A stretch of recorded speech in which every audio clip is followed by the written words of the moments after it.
without further ado, let me introduce you to your SAG Awards nominee. This is her 7th nomination for a SAG Award. She's a 2-time winner in the past, and last week she received an Oscar nomination for Best Actress.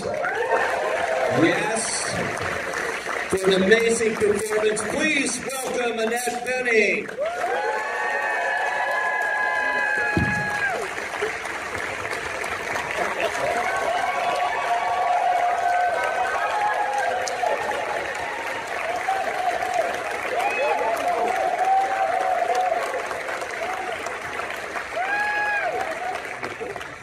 They like you very much. Thank you very much, that's very kind. And they should. This is, in so many ways, a remarkable performance. Thanks, Pete. It really is, and deserving of all the accolades that you're getting. But I'm wondering, when you got this script and they said, okay, you're gonna do all of this swimming and all this stuff, you're gonna become Diana Nyad in a sense. You gotta train like Diana Nyad, I guess, too. What was your reaction? Did you say yes right away? You know, I said yes right away I knew in my head I was going to do it, no question, when I read it. But it was more about the story and about this character and her inner life and the changes that she went through and how, you know, tough she was and how this incredible commitment.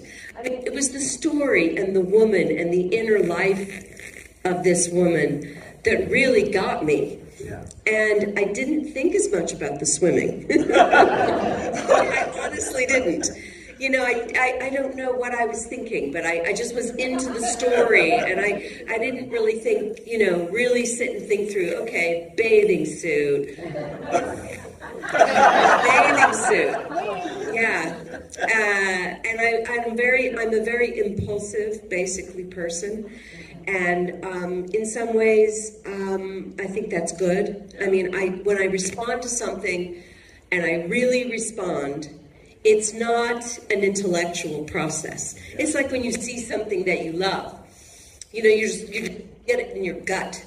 And that's how I felt. So I just, you know, I knew that I wanted to do it based on the story. I mean, it was also like, I couldn't believe it. I couldn't believe the story, and it never occurred to me that I would be playing an athlete in my 60s. Like, never crossed my mind. In a million years would I have dreamt of doing something like this. So then that was, of course, thrilling. The idea of doing something that's just completely different than I've ever done. And so I just... Well, how many people are there like Diana Nyad who are an athlete in their 60s, who are attempting to do something that they failed at, whatever word you want to use, 30 years earlier in their career, had given up that portion of their life to come back and do that, because the life of an athlete is constant. Right, and she writes about it in her book, and the movie is based on the book. And the book's very good, by the way. It's very well written. She's very intelligent, erudite woman. And she talks about the life of the athlete and how most athletes, of course, deal with this incredible change in their lives when they no longer have that thing, especially elite athletes. Yeah.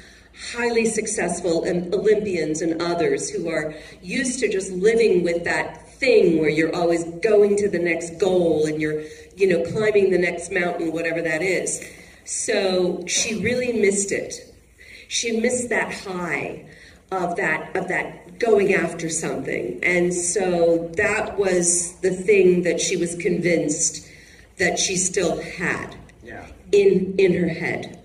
You know, and then everyone said, yeah, but... With friends and people around her and everything, there was that determination. When you talked about the inner life, what's going on inside her, that's amazing, because you're playing a character who isn't always likable and not afraid to do it, because she's got a goal in her inside. Well, you know, I saw this really interesting short, one of the nominated shorts this year, documentary shorts. It's called The ABC of Book Banning.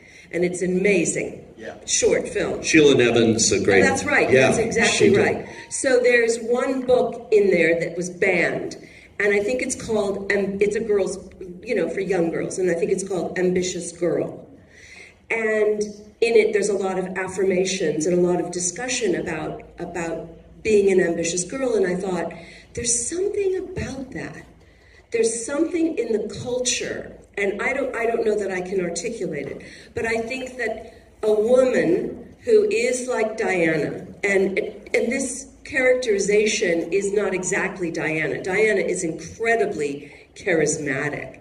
Like if she might even be here tonight. Sometimes she sneaks in, but I've done lots of Q&As. I don't think she could get into this place tonight. This is they had turnaway crowds. Diana is such a character. Yeah. She is so charismatic. So she's very, very likable, and you know she's very warm. But she does have this single-mindedness, and I don't know. I feel like we look at women, and our metric for how we accept women in positions like Diana found herself in, it's kind of different than a guy. Yeah. And if a guy stands up and says, I'm king of the world, we sort of say, yeah, man, you're king of the world. And if a woman says it, it's like, well, shouldn't you be a little quieter? I don't know. I think there's something there. I don't know what that is, but you're right. She is very, very, and the way that we, you know, I knew that I had to give her a character arc. Yeah, she couldn't just start like fabulous and sweet. You know? I don't know and do that, which is what I loved about this performance. Thank you. I tried. I don't know what happened, but you know, that's what I chose.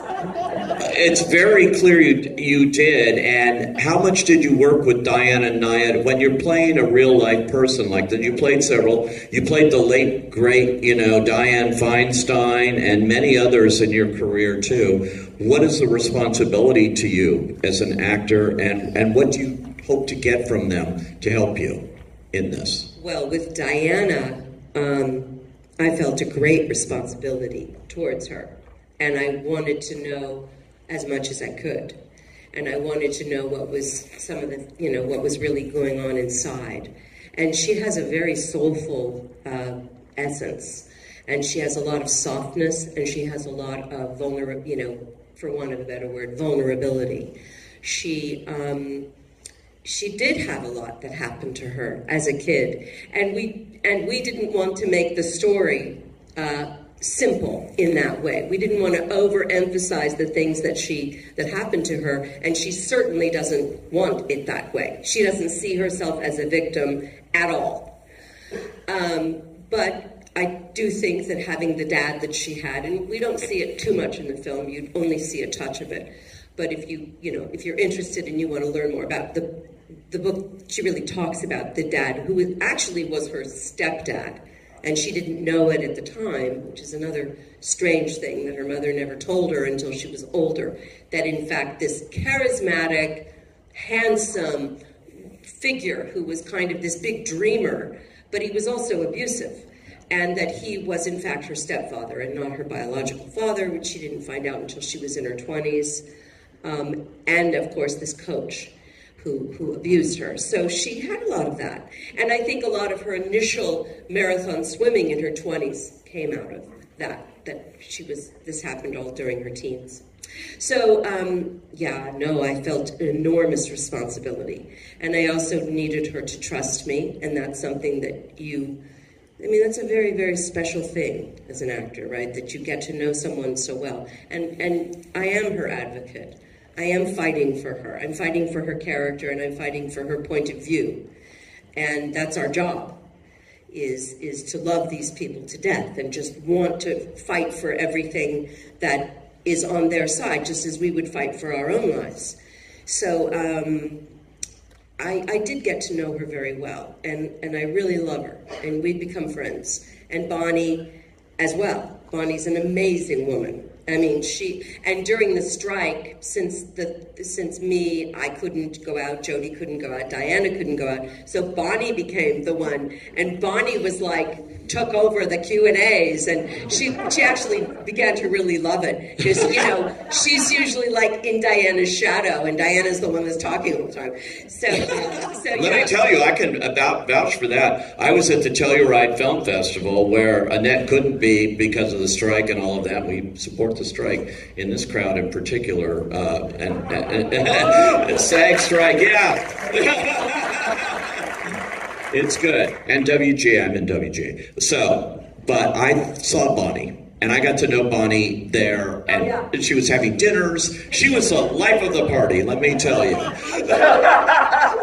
The two of them just are like, they have so much energy. Even now, when I see them and we get together, and yeah, they're extraordinary. They really are. They're unusual women. It's amazing. Well, you know, that leads to another question. This movie is also about female friendship in a big way, I think. And their friendship comes across on the screen, and that's just as important as anything else in this movie, too. And they're friends to this day. They're so close.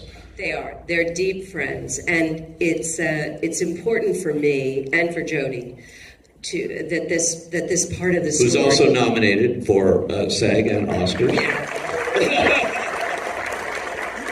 Such a great woman, and you know, friendships and how to dramatize them. You have to have a conflict, right? So you have to find. Otherwise, movies they're just not very deep, or they're not very interesting, at least to me. That there has to be a conflict involved, and so this great friendship has the swim to sort of swirl around, because in fact they are deep friends, and they dated years and years and years ago, and then they became friends, and they stayed friends all of these years. And you know, they're very funny together, and they're very entertaining together for sure. But then they also, just like a long marriage, you know, there's moments where you bump up against each other, and they certainly have that. But I love that we have a story about two women in their 60s and their friendship and their bond and what it means, why it's important, you know, what these relationships mean to us as women. Because I know for me, it's just such a vital part of my life, is my women friends in all different professions, some in show business and many not in show business, but that, you know, what is it that sustains us, you know, that comes from that? It's just essential. It's amazing. I wanted to ask you too, in playing real characters, you were so brilliant in Film Stars Don't Die in Liverpool as Gloria Graham. And all the other ones, you know, as I mentioned, Dianne Feinstein and things, movies like that, as opposed to fictional characters once you're developing with no background at all, not even maybe a movie based on a book even, you know, just an original character. What's the difference for you as an actor in going after these characters? Well, I guess the springboard in a real person is just all of the facts about them and all the facts of their lives. What photographs you have, can you hear them speak? Can you follow their actual behavior? So I guess that's always a springboard, but you're not actually, I mean, I guess sometimes you sort of are doing them a little bit, but I'm not really doing Diana. I mean, I have some of her kind of characteristics, and Jodie certainly has some of Bonnie's. But I mean, I didn't feel like I was trying to do an impersonation of her or something. No. I felt more on the inside that was just, and that happens by osmosis and slow meeting with her many times. The four of us also got together quite a bit, and we would play cards, and we would have dinner, and then Jodie, Scrabble? Did you play Scrabble? I don't think we played Scrabble. Oh my God. But they're highly competitive. Oh my God, they're so competitive. Yeah, and they love to play games, and then Jodie and I would go off after we would hang out with them and say, "Oh, did you see that when she did that? That was really funny," and you know, because we wanted to get that dynamic down. But when you're playing an imaginative person, then a lot of it is, certainly in movies, in my experiences, you know, you're collaborating with the director. So sometimes directors, sometimes they do, sometimes they don't. Sometimes they have a key, or they have some music they want to give you, or that's a wonderful thing. A few directors that I've worked with have had literally made, like in the old days, a cassette tape. Like I had a cassette tape from Sam Mendes. Oh, wow. And I think he gave one to each actor of music that he had compiled for the characters that we were playing. And then, in American Beauty. In American Beauty, yeah. Thank you. A long time ago. Anyway, so yeah, then it's a collaboration. And you know, it's a putting together. It's also the costume design, and the shoes, and the, you know, whatever photographs are, if you're taking from photographs. Sometimes there are movie references that are helpful, or actors or actresses that they're referencing, or, you know, just any number. Anything is valid. Anything is valid if it stimulates you. And it doesn't matter if nobody ever, in fact, it's kind of, I mean, we end up talking so much about our work now, but I mean, if there's something that's stimulating you as an actor about the character, it doesn't matter if it means anything to anyone else. It might be a color. It might be a person. I remember there was a teller in a bank that I used to watch years ago when I was doing plays. And this one particular woman, I never talked to her. I never met her, but I would always observe her. And so I just remember one of the characters that I was working on at the time, somehow that meant something to me. So it's whatever you can use and is meaningful to you. When you say you're watching movies and things, I'm watching these swimming scenes. I'm getting back to swimming here. But I'm watching those swimming scenes, and they are so intense that I have to believe you didn't watch a bunch of Esther Williams movies to prepare for that part of this role. It's so realistic and so frightening to actually watch what she went through, and we're watching it through your interpretation of it, but it was extraordinary. You were in a tank most of the time, or how were those done? Were you ever out in the open ocean? They wouldn't really let us go out in the open ocean, but as I'm sure a lot of people here know, it's very hard to shoot on the water. It's like everything takes 3 times as long. And the reason they don't make movies on the open water is because it's virtually impossible with all the technical equipment and the sun's moving and the waves change and the wind and just everything.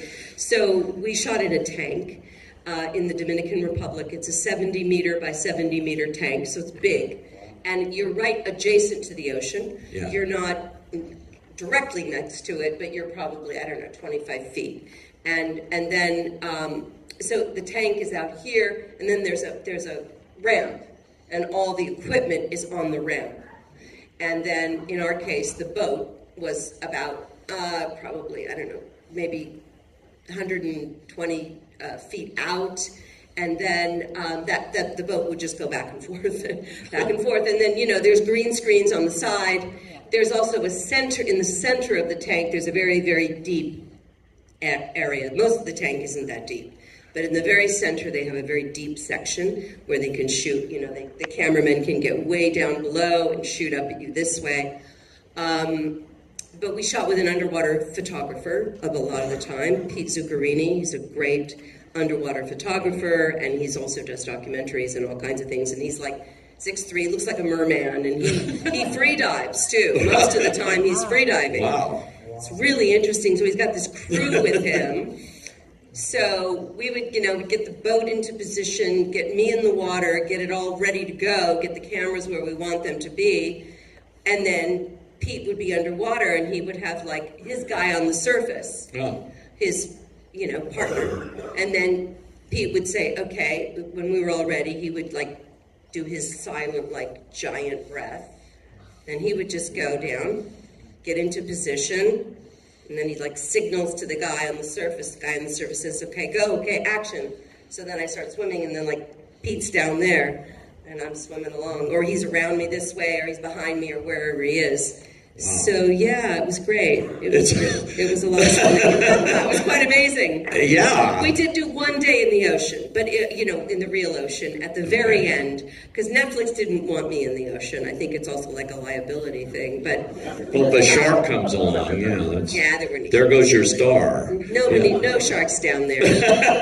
Not really. I mean, so we went to a spot where we knew we'd see some fish, and we jumped off a boat, and Pete was there, and Jimmy, our director, who's also a world-class elite athlete. Jimmy and Achai, the co-directors here, who did Free Solo and so many great documentaries. I was going to ask you about them because this is their first, what we call narrative movie. They've never done one before, and I actually interviewed them, and they were very funny in talking about, oh my God, we're directing Annette Bening and Jodie Foster. How are we going to do this? And you know, and then the first shot, and they've got the megaphone, and how do we say do this? And they were so funny about it. You know, what was your experience working with first-time directors in this kind of environment? Actually, right. Well, they have that talent. They have incredible intelligence. They're very different from each other. You know, Jimmy is this athlete, and he hangs off of mountains and shoots movies and does all kinds of, you know, he's literally climbed Everest and skied down. I mean, he's a major elite climber. And Chai is more in the editing room, I think, and so that's, when they've made their documentaries, I think that's been, just to be very general about it, that's sort of how they've worked.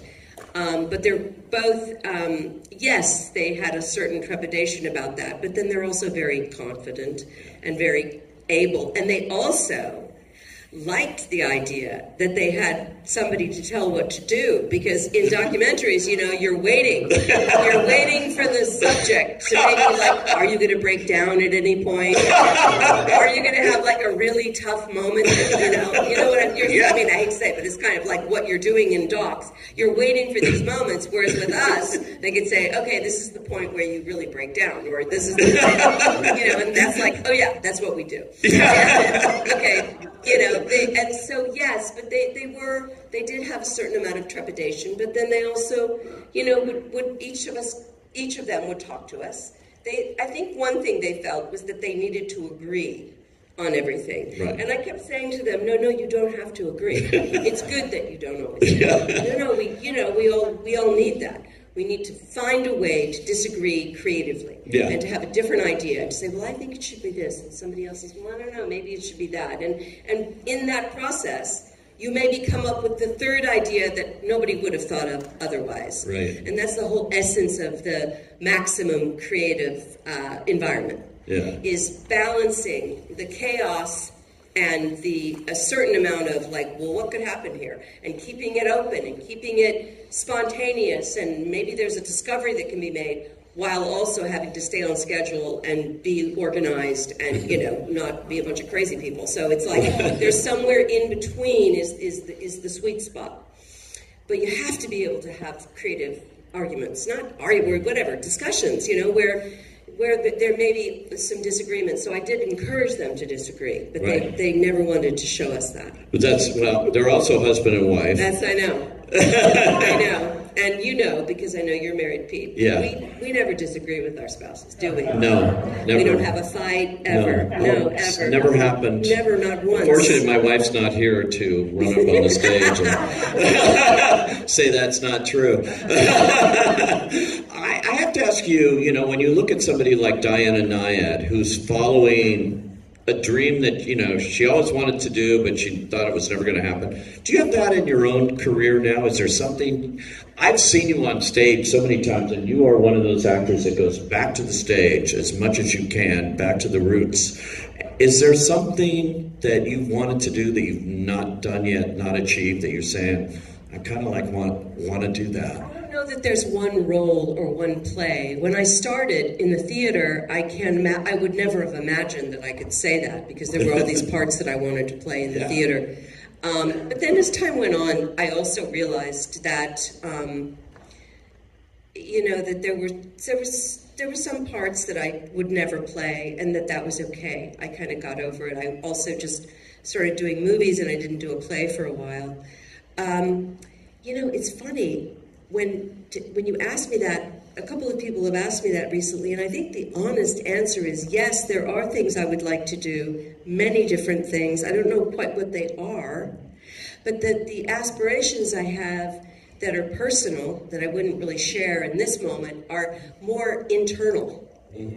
Like, I mean, you know, I'm 65, and so I have a lot of things that I want to do, but it's more about, like, internal growth than about, like, a particular role or a particular kind of project. I mean, I'd never done a limited series. I just did one, and I really enjoyed it. Apples Must Fall, which is coming on Apple. It's on. No, it's on NBC. It's on. Oh, it's on Peacock. Peacock Plus. I know it was on one of the streamers. Yeah, and you've never done that before? No, I've never done one, so that was an interesting process. And working with a showrunner and working with this arc of a story, I really enjoyed it. So.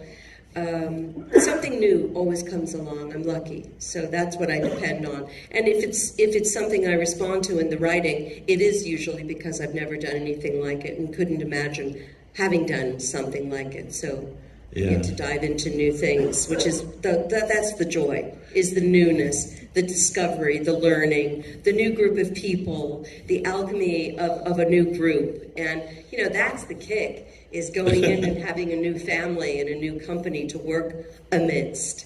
That's what we love to do. Every time. Do you ever have a hard time letting go of a character, or once you're done, you're done? Most of the time I don't. There have been a few characters I felt I could just keep playing, and I would enjoy that, and I could live in that. But most of the time, it's like taking a trip. It's like, you're glad you went, but then you're glad to get home. It's that thing. Glad you did it, but then you're ready to be done and ready to go back home. Yeah. Well, I'm just getting a signal down there that we're ready to go home. You're the signal woman. She's so great. She leaves me alone the entire interview so I can talk to you, and I have the best time always talking to Annette Bening. Let's thank her for coming out today. Thank you, guys.